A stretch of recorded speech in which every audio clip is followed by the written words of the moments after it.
Now, David goes on to list another thing that he needs to give thanks for.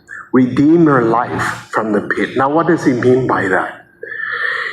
You know, David has gone through some adventures in his life.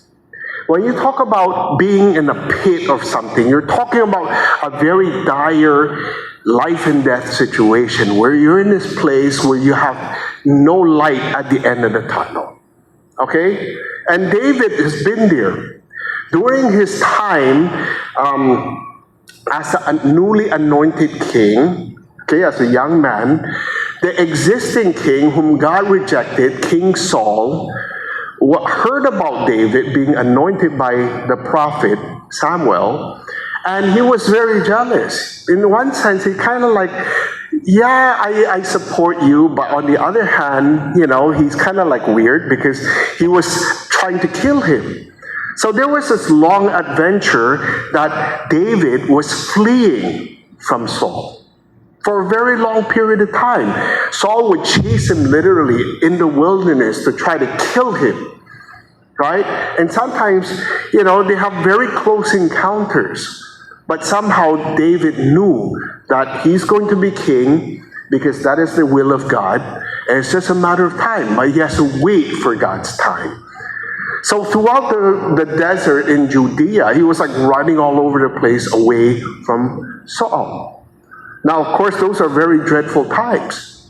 Most of the time, he was just alone with some of the choice men that he had in his army. And they are greatly outnumbered. They have to constantly be on the move. So during those times, he went through a lot of depression and hardship. There are many times where he wrote many psalms that talk about, you know, how angry and how depressed his soul is, right? So he writes about these things, okay? There's a psalm that talks about, you know, why is my soul downcast within me? You know, and it's because he's suffering from all these things and so much depression because everything around him seems to be, you know, a life and death situation. He can be dead the next day. If the whole army of Israel is pursuing you constantly, you're trying to hide from them. So that's why he knew what he was talking about. But when he eventually was able to overcome and become king, he really understood what this meant. It says, God was with me through the valleys of the shadow of death. He was literally there.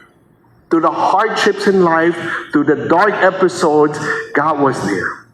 And yet, God is faithful.